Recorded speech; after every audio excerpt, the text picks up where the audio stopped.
Okay, so my name is Ben. In Vietnam, everybody calls me Chú Ben. I started coming in Vietnam 13 years ago. I had a big career on French television as a journalist, specialized in food and gastronomy. So always cooking and making people laugh on French television. Then I came to Vietnam as a teacher for VTV. So I've been teaching in VTV for 12 years with TV hosts, TV producers, and at the same time in France I had a restaurant. So always been cooking and looking for nice products. And then I discovered Vietnam, and all the food in Vietnam just drive me crazy.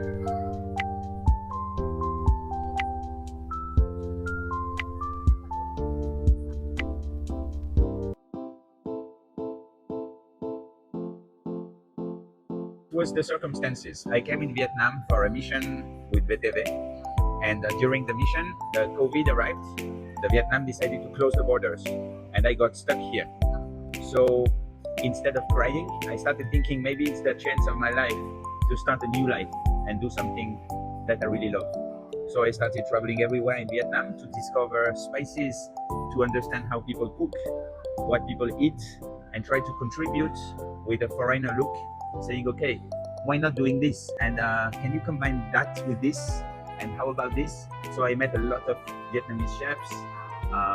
The best chefs are mothers, housewives, the best chefs in the country.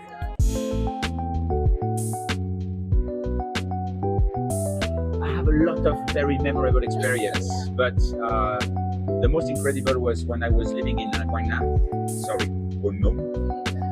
I rent a small house on the beach with a traditional roof, and everybody tells me, don't worry, there is no storm here.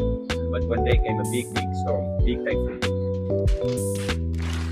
and the roof of my house just flew away in the rice field, and I was just hiding under my bed, and that just became completely crazy. But this is why I decided to stay in Quang Nam after that, to rebuild the house, and I started learning how to make Nước Mắm.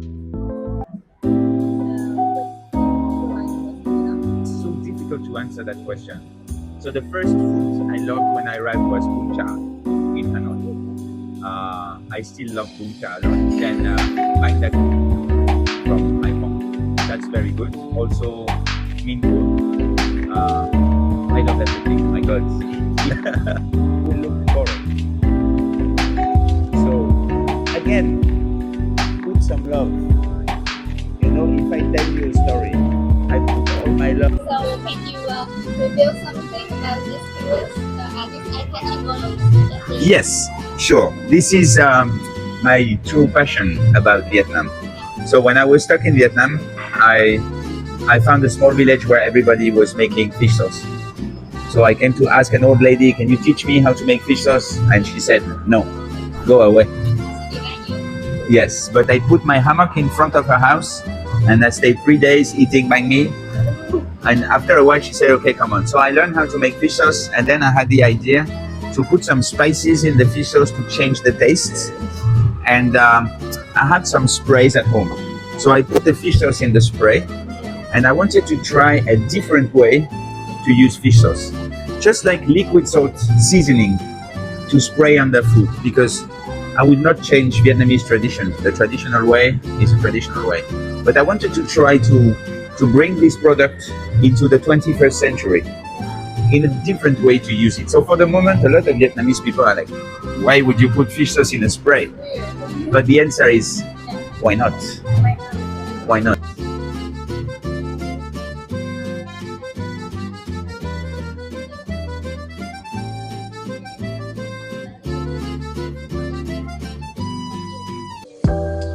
So the F&B industry, I started in the F&B industry in France, working with a lot of Michelin star chefs, studying all the standards.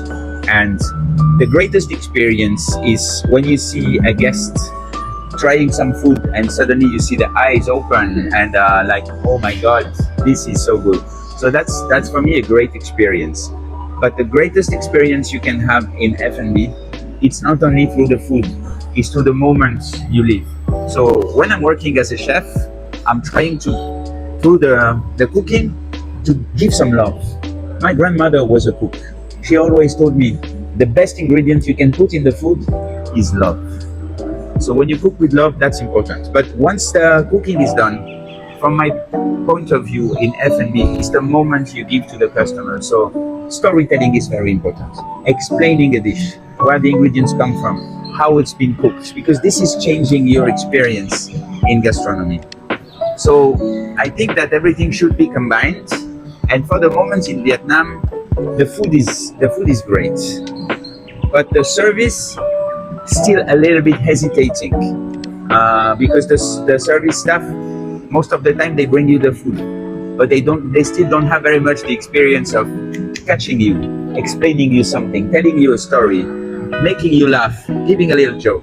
So I have developed a training method. I call that enter training. It's like entertainment training, because when you go to a restaurant in F&B as a customer, of course you want to eat because you go to a restaurant, but you want to be entertained. You want to spend a good moment, you see?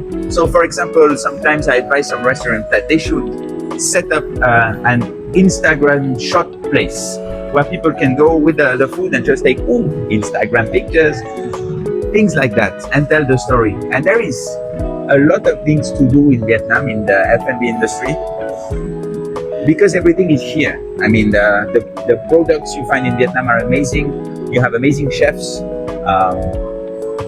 Everybody talks about cooking. I mean, I've never seen a country like that in which everyone thinks about eating all the time. In Vietnam, even in Vietnamese, you don't say, how are you? You say, did you eat already? I mean, that's so significant. Yes. So for me, the F&B industry in Vietnam is fascinating for that.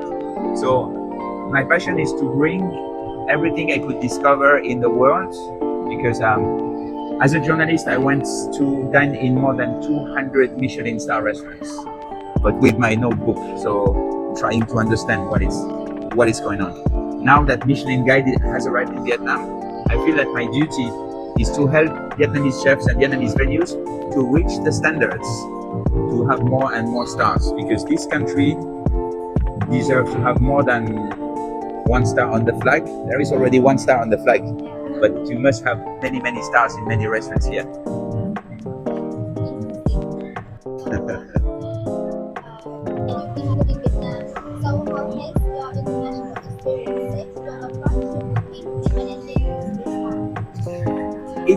It's concentration. I've been very lucky to travel in many countries to discover the F&B universe. So what I'm trying to do is pick the best I can find in each country and bring all that together. You know, just like a Cao Dai religion. Cao Dai, they pick the best in different religions. In F&B, I'm trying to do the same. The best quality of service I can find, for example, in England, they have a service quality that is amazing. Sometimes in France, then cooking techniques I could get from Denmark, get some cooking techniques from amazing chefs in Spain. But then when I concentrate everything, I can bring an expertise and advice to the F&B industry here, because Vietnam is the country that I chose to make a living, you know. Be careful, I am not expat here. I am an immigrant. I chose to leave my country to come live here because I'm fascinated about Vietnam.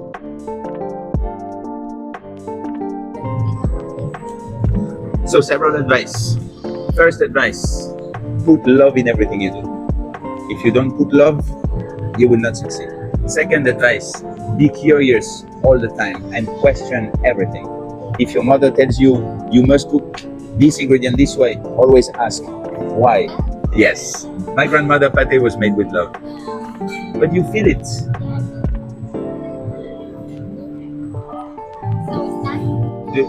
You know, you can try to learn a lot of things, like techniques, blah, blah, blah, blah, blah. But all this goes through love, passion, and curiosity. Be curious. Every time I meet some foreign chefs who come to Vietnam, my first advice is go to the market and buy everything you never seen.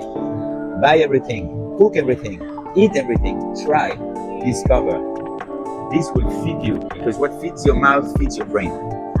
And when you feed your brain, then you can bring a lot of things in gastronomy. I can teach you. Yeah, French style if you want. Obviously. Okay. Mr. Mr. Ratatouille. Ratatouille. Yes. Thanks for the sharing. Thank you very much.